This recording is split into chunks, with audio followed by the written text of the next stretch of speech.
வணக்கம். இந்த வீடியோ நம்ம எதை பற்றி பார்க்க போகிறோம் அப்படின்னா சிஐஎஸ்எஃப் ரெக்யர்மெண்ட் பற்றி தான் நம்ம பார்க்க போகிறோம். அதுக்கான அப்ளிகேஷன் ஃபார்ம் எப்படி ஃபில்அப் பண்ண போகிறதுன்னு பார்க்க போகிறோம். ஃபஸ்ட்டு அதுக்கான அஃபிஷியல் வெப்சைட்டை நம்ம ஓப்பன் பண்ணிக்கணும். www.CISFRecurement2025 இருக்கும். அந்த வெப்சைட்டில் போய் நம்ம ஃபஸ்ட்டு கிளிக் பண்ணிக்கணும். கூகுளில் போய் சர்ச் பண்ணி நம்ம கிளிக் பண்ணிக்கிட்டோன்னா ஃபஸ்ட்டே உங்களுக்கு ஓப்பன் ஆகும். சிஐஎஸ்எஃப் ரெக்யர்மெண்ட் சொல்லிட்டு கேரியர்னு சொல்லிட்டு ஒரு பேஜ் வந்து நமக்கு ஓப்பன் ஆகும். அதை கிளிக் பண்ணிங்கன்னா அதோட அஃபிஷியல் வெப்சைட்டுக்குள்ளே நம்ம போயிடலாம். இதில் நோட்டீஸ் போர்டில் பார்த்தீங்கன்னா ரெக்யர்மெண்ட் ஆஃப் கான்ஸ்டபிள் ட்ரேட்ஸ்மேன் சிஐஎஸ்எஃப்னு சொல்லி நிறைய ஓடிக்கிட்டே இருக்கும். இதில் நம்ம இப்போ எந்த போஸ்ட்டுக்கு அப்ளை பண்ண போகிறோமோ அந்த போஸ்ட்டுக்கான வெப்சைட்டை வந்து நம்ம ஃபஸ்ட்டு கிளிக் பண்ணிக்கணும். Requirement of sports men and women the post of head constable சொல்லிட்டு இந்த ஃபஸ்ட்டு இருக்குது பார்த்தீங்களா, அதை தான் நம்ம ஃபஸ்ட்டு கிளிக் பண்ணிக்கணும். அதை கிளிக் பண்ணதுக்கப்புறம் தான் நம்ம அதோட அஃபிஷியல் வெப்சைட்டில் போய் நம்ம கிளிக் பண்ணிட்டோம் அப்படின்னா நோட்டிஃபிகேஷன்ஸ் நீங்கள் செக் பண்ணாலும் செக் பண்ணிக்கலாம். அதை கிளிக் பண்ணிட்டீங்கன்னா நியூ ரெஜிஸ்ட்ரேஷன்ஸ் அப்படிங்கிற ஆப்ஷன்ஸ் இருக்கும். அதை நம்ம கிளிக் பண்ணிக்கணும். இப்போ ஃபஸ்ட் டைம் நம்ம ரெஜிஸ்டர் பண்ண போகிறோம் அப்படின்னா நியூ ரெஜிஸ்ட்ரேஷன், இல்லை ஆல்ரெடி நீங்கள் ரெஜிஸ்டர் பண்ணிட்டீங்கன்னா டேரெக்டாகவே போய் நீங்கள் அப்ளை பண்ணிக்கலாம். நமக்கு லாகின் ஐடியும் பாஸ்வேர்டும் நம்மளோட மொபைல் நம்பருக்கு வந்துடும். ஆனால் இப்போ நான் ஃபஸ்ட் டைம் தான் ஃபில்அப் பண்ண போகிறேன். அதனால நான் நியூ ரெஜிஸ்ட்ரேஷன்ஸ் அப்படிங்கிற ஆப்ஷனை நான் கிளிக் பண்ணிக்கிறேன். நியூ ரெஜிஸ்ட்ரேஷன்ஸை நீங்கள் கிளிக் பண்ண உடனே ஃபஸ்ட்டு நம்மளுடைய நேம் கேட்பாங்க.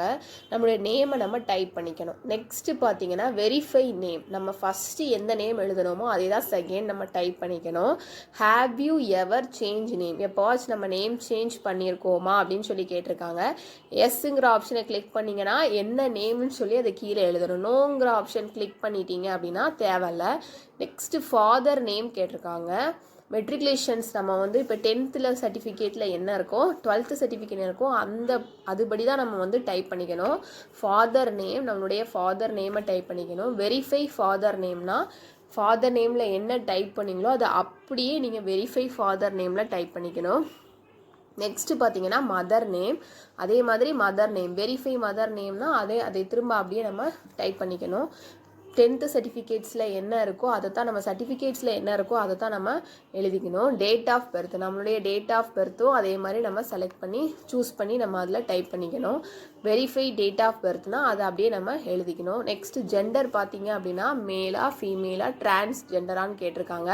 இதில் எதுவோ அதை நம்ம சூஸ் பண்ணிக்கணும். நெக்ஸ்ட் வெரிஃபை ஜெண்டர் அப்படின்னா அதுவும் அதே தான். என்டர் லெட்டர் ஷோன்ஸ், இதில் வந்து ஒரு கேப்சா கோடு வந்து உங்களுக்கு ஷோ ஆகும். அதை நீங்கள் அப்படியே அதில் டைப் பண்ணிவிட்டு சேவ் அண்ட் நெக்ஸ்ட்டுங்கிற ஆப்ஷன்ஸ் கொடுத்துட்டீங்க அப்படின்னா சப்மிட் அப்படிங்கிற ஆப்ஷன் கொடுத்துட்டிங்கன்னா உங்களுக்கு ரெஜிஸ்ட்ரேஷன்ஸ் ஐடியும் பாஸ்வேர்டும் உங்களுக்கு ரெஜிஸ்டர் ஆகிடும். நெக்ஸ்ட் காண்டாக்ட் டீட்டெயில்ஸ் ஃபார்ம் கேட்டிருக்காங்க. ஃபஸ்ட்டு நம்மளுடைய பர்சனல் டீட்டெயில்ஸ் எல்லாமே நம்ம ஃபில்அப் பண்ணியாச்சு. நெக்ஸ்ட்டு நீங்கள் சப்மிட்டுன்னு கொடுத்த உடனே நெக்ஸ்ட்டு பார்த்தீங்கன்னா நம்மளுடைய காண்டாக்ட் டீட்டெயில்ஸ் கேட்டிருக்காங்க. வெரிஃபை மொபைல் நம்பர், நம்முடைய மொபைல் நம்பர் எதுவோ அதை அதில் நம்ம டைப் பண்ணிக்கணும். வெரிஃபை மொபைல் நம்பர்னால் மொபைல் நம்பர் எழுதினால மறுபடியும் நீங்கள் கீழே வெரிஃபைல் எழுதிக்கணும். நெக்ஸ்ட்டு நம்மளுடைய இமெயில் ஐடி, அதையும் நம்ம டைப் பண்ணி எழுதிக்கணும். எழுதி பண்ணி முடித்தோடனே சப்மிட்டுங்கிற ஆப்ஷன்ஸ் கொடுத்த உடனே பேஜ் வெளியில் வந்துடும். வெளியில் வந்ததுக்கப்புறம் நம்ம சப்மிட்டுங்கிற கொடுத்த உடனே நமக்கு இப்படி தான் ஒரு பேஜ் நமக்கு ஓப்பன் ஆகும். இந்த பேஜில் ஃபஸ்ட்டு 3 ஆப்ஷன்ஸ் கொடுத்துருப்பாங்க. New registrations, forgot register ID and password, verify mobile and email ஐடின்னு கொடுத்துருப்பாங்க. இதில் verify mobile and email ID first நம்மளுடைய மொபைலை வந்து மொபைல் நம்பரையும் இமெயில் ஐடியும் நம்மளுடைய மொபைல் நம்பரையும் இமெயில் ஐடியும் நம்ம வெரிஃபை பண்ணிக்கணும். அதுக்கு முன்னக்கூட்டியே நீங்கள் மொபைல் நம்பரையும் இமெயில் ஐடியும் கொடுத்த உடனே உங்களோட மொபைல் நம்பருக்கும் உங்களுடைய இமெயில் ஐடிக்கும் ரெஜிஸ்ட்ரேஷன்ஸ் நம்பரும் பாஸ்வேர்டும் நமக்கு உள்ளே வந்திருக்கும். அதை நம்ம வந்து சேவ் பண்ணி வச்சுக்கணும். ஃபஸ்ட்டு என்டர் மொபைல் ஓடிபினா நீங்கள் மொபைலில் வெரிஃபை பண்ணிட்டீங்கன்னா உங்களோட மொபைல் ஓடிபி வந்துடும். அதில் வெரிஃபை ஓடிபிங்கிற ஆப்ஷன் இருக்கும், அதை நீங்கள் கிளிக் பண்ணிக்கணும். நெக்ஸ்ட் உங்களோட இமெயில் கொடுத்துட்டீங்கன்னா இமெயிலுக்கு ஓடிபி வந்துடும். அதையும் வெரிஃபை பண்ணி கொடுத்துட்டிங்கன்னா ரெண்டையுமே நம்ம வெரிஃபை பண்ணி முடிச்சிட்டோம். நெக்ஸ்ட் பார்த்தீங்கன்னா நம்மளுடைய பேசிக் டீட்டெயில்ஸ் தான் ஃபில்அப் பண்ண வேண்டியிருக்கும். நம்முடைய ஸ்டேட், ஜெண்டர், நேஷ்னாலிட்டி எதுவோ அதை நம்ம செலக்ட் பண்ணணும். என்ன ஸ்போர்ட்ஸ் ஈவெண்ட்டில் நீங்கள் வந்து பார்ட்டிசிபேட் பண்ணியிருக்கீங்களோ அதோட ஈவெண்ட்டை நம்ம செலக்ட் பண்ணிக்கணும். நெக்ஸ்ட் எஜுகேஷனல் குவாலிஃபிகேஷன்ஸில் சிவிலில் படித்தது ஆர்மியில் படிச்சிருந்தீங்கன்னா ஆர்மின்னு சொல்லி அதில் நம்ம செலக்ட் பண்ணிக்கணும். நெக்ஸ்ட்டு ரிலீஜியன் கேட்டிருக்காங்க. நம்மளுடைய ரிலீஜியனை நம்ம செலக்ட் பண்ணிக்கணும். Do you belong to the hill ஏரியாவா அப்படின்னு சொல்லி கேட்டிருக்காங்க. ஹில் ஏரியாவில் இருந்தீங்கன்னா எஸ் கொடுக்கணும், அப்படி இல்லைனா நோ.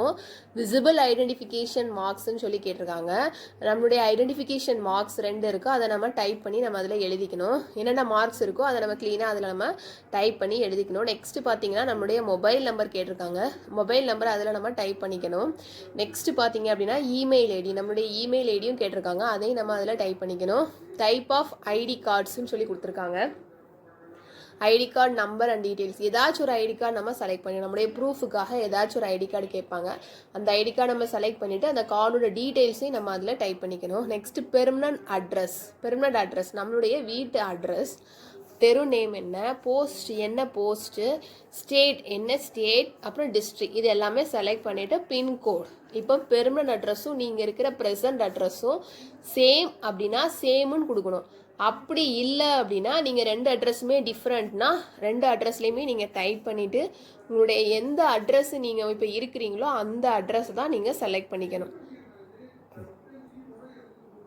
அதுலேயும் அதே மாதிரி post, state, district, pincode number.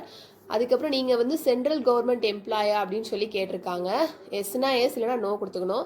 Weather you employ ஸ்டேட்டா பப்ளிக் செக்டார் டேக்கிங் அண்டர்டேக்கிங்கான்னு கேட்டிருக்காங்க. எஸ்னா எஸ், அப்படின்னா நோ கொடுத்துக்கணும். Have you ever been convicted by any court of law or any other justical institutions? இந்த மாதிரி ஏதாச்சும் பண்ணியிருக்கோமா வச்சுருக்கோமான்னு சொல்லி கேட்டிருக்காங்க. எஸ்னா எஸ், இல்லைனா நோ கொடுத்துக்கணும். இதில் எஸ்ஆர் நோ கொஸ்டின்ஸ் கேட்டிருக்காங்க. அதில் நீங்கள் எஸ் இருந்தீங்கன்னா எஸ் கொடுத்துக்கலாம், அப்படி இல்லைனா நோ கொடுத்துக்கணும். நெக்ஸ்ட்டு வந்து கேம்ஸ் அண்ட் டோர்னமெண்ட்ஸ் பற்றி கேட்டிருக்காங்க.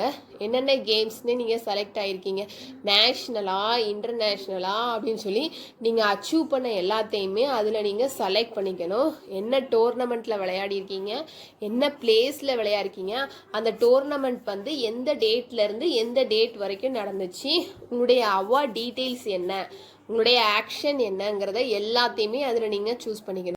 நெக்ஸ்ட்டு பார்த்தீங்கன்னா உங்களுக்கு அப்ளிகேஷன் ப்ரிவ்யூ ஆகும். இதோட உங்கள் டீட்டெயில்ஸ் எல்லாமே கரெக்டாக நீங்கள் ஒரு தடவை செக் பண்ணிக்கணும். ஃபைனல் சப்மிஷன்ஸ் கொடுத்தீங்கன்னா உங்களால் எடிட் பண்ண முடியாது. அதனால் நீங்கள் என்ன பண்ணிக்கணும் அப்படின்னா ஃபஸ்ட்டு உங்கள் டீட்டெயில்ஸ் எல்லாமே, உங்கள் டேட் ஆஃப் பர்த், உங்கள் டீட்டெயில்ஸ் எல்லாமே கரெக்டாக இருக்கான்னு ஒரு தடவை நீங்கள் செக் பண்ணிக்கலாம் ஃபஸ்ட்லேருந்து கடைசி வரைக்கும். அதுக்கப்புறம் நீங்கள் கடைசியில் ஒரு டிக்ளரேஷன்ஸ் பாக்ஸ் கொடுத்துருப்பாங்க, அதில் டிக் போட்டுட்டு நெக்ஸ்ட்டு ஃபைனல் சப்மிஷன்ஸ் அப்படிங்கிற ஆப்ஷன்ஸை நீங்கள் கிளிக் பண்ணிட்டீங்கன்னா நெக்ஸ்ட் ஸ்டெப் போய்ட்டு எடிட் பண்ண முடியாது. அதனால் நீங்கள் எடிட்டுங்கிற அப்ளிகேஷன்ஸ் கொடுத்தீங்கன்னா எடிட் பண்ணிக்கலாம். ஆனால் ஃபைனல் சப்மிஷன்ஸ் கொடுத்துட்டு நெக்ஸ்ட்டு பார்த்தீங்க அப்படின்னா நம்மளோட டாக்குமெண்ட்ஸ் எல்லாமே அப்லோட் பண்ண வேண்டியது இருக்கும். நம்மளுடைய மெட்ரிகுலேஷன்ஸ், எஸ்எஸ்எல்சி 10th சர்டிஃபிகேட், அதில் பிடிஎஃப் டாக்குமெண்ட் மட்டும்தான் நம்மளால் அப்ளை பண்ண முடியும். அதோட மேக்ஸிமம் ஃபைல் சைஸ் பார்த்தீங்கன்னா 1 MB தான் இருக்கணும். நெக்ஸ்ட் எஜுகேஷனல் குவாலிஃபிகேஷன்ஸ் வந்து +2 கேட்டிருக்காங்க, அதுவும் பிடிஎஃப் டாக்குமெண்ட்டில் தான் இருக்கணும். மேக்ஸிமம் ஃபைல் சைஸ் பார்த்தீங்கன்னா 1 MB. நெக்ஸ்ட்டு பார்த்தீங்க அப்படின்னா ஃபோட்டோ, ரீசெண்டாக எடுத்த பாஸ்போர்ட் சைஸ் ஃபோட்டோவை நம்ம அப்லோட் பண்ண வேண்டியிருக்கும். இது ஜேபிஜி அல்லது ஜேபிஇஜி ஃபைல்ஸ் மட்டும்தான் இருக்கணும். File size must be greater than 20 KB and less than பார்த்தீங்கன்னா 50 KB. நெக்ஸ்ட் சிக்னேச்சர்ஸும் அதே மாதிரி தான் நம்ம அப்லோட் பண்ணிக்கணும். இதில் நீங்கள் கரெக்டாக அப்லோட் பண்ணிட்டீங்கன்னா உங்களுக்கு க்ரீன் கலரில் உங்களுக்கு டிக் காமிப்பாங்க. நெக்ஸ்ட்டு சிக்னேச்சர்ஸ் பார்த்தீங்கன்னா ஜேபிஜி அண்ட் ஜேபிஇஜி ஃபைல் ஃபார்மேட்டில் தான் இருக்கணும். இதோட file size must be greater than 10 KB and less than 20 KB. இந்த ஃபைல் சைஸ்குள்ளே இருந்தால் மட்டும்தான் நமக்கு ஃபைல் எல்லாமே அப்லோட் ஆகும். முதல்ல நீங்கள் வந்து இந்த மாதிரி ஃபோட்டோவோ உங்களோட சிக்னேச்சர்ஸ், உங்களோட டாக்குமெண்ட்ஸ் எல்லாமே இந்த ஃபைல் சைஸுக்கு மாற்றி ஃபஸ்ட்டு நீங்கள் வந்து கரெக்ட் பண்ணி வச்சுக்கோங்க. நெக்ஸ்ட்டு அதை அப்போ தான் நீங்கள் அப்லோட் பண்ணால் உங்களுக்கு ரொம்ப ஈஸியாக இருக்கும். நீங்கள் அப்லோட் பண்ணதெல்லாம் கரெக்டாக ஃபைல் வந்து கரெக்டாக இருக்குது அப்படின்னா வியூ ஃபோட்டோ, வியூ சிக்னேச்சர்ஸுங்கிற ஆப்ஷன்ஸ் இருக்கும். நெக்ஸ்ட்டு பார்த்தீங்க அப்படின்னா உங்களுக்கு பேமெண்ட் பண்ண வேண்டியது இருக்கும். ஃபீமேல், ST, SCக்கு கட்டணம் கிடையாது. அதர்ஸ் பார்த்தீங்கன்னா 100 rupees பேமெண்ட் பண்ண வேண்டியது இருக்கும். இது நீங்கள் credit card, debit card, GPay அல்லது UPI மூலமாக நீங்கள் பேமெண்ட் பண்ணிக்கலாம். பேமெண்ட் பண்ணி முடிச்சதுக்கப்புறம் நெக்ஸ்ட்டு ப்ரிவ்யூங்கிற ஆப்ஷன்ஸ் உங்களுக்கு வரும். பேமெண்ட் பண்ணி முடித்தோடனே அதை நீங்கள் வந்து ப்ரிவ்யூ ஆச்சு அப்படின்னா உங்களோட டீட்டெயில்ஸ் எல்லாமே நீங்கள் பிரிண்ட் அவுட் எடுத்து ரெஜிஸ்டர் பண்ணிக்கலாம். டாக்குமெண்ட்ஸ் எல்லாமே கரெக்டாக அப்லோட் பண்ணிட்டீங்கன்னா உங்களுக்கு பிரிண்ட் அவுட் எடுத்து நீங்கள் ரெடி பண்ணி வச்சுக்கலாம். இவ்வளோ தான் உங்களுக்கு ரெஜிஸ்ட்ரேஷன்ஸ். ஒரு தடவை நீங்கள் செக் பண்ணிக்கலாம் உங்களோட டீட்டெயில்ஸ் எல்லாமே கரெக்டாக இருக்கா இல்லையான்னு ஒரு தடவை ப்ரிவ்யூ பண்ணிவிட்டு அப்லோட் பண்ணி முடிச்சிட்டிங்கன்னா உங்களுக்கு டீட்டெயில்ஸ் எல்லாமே கரெக்டாக வந்துடும்.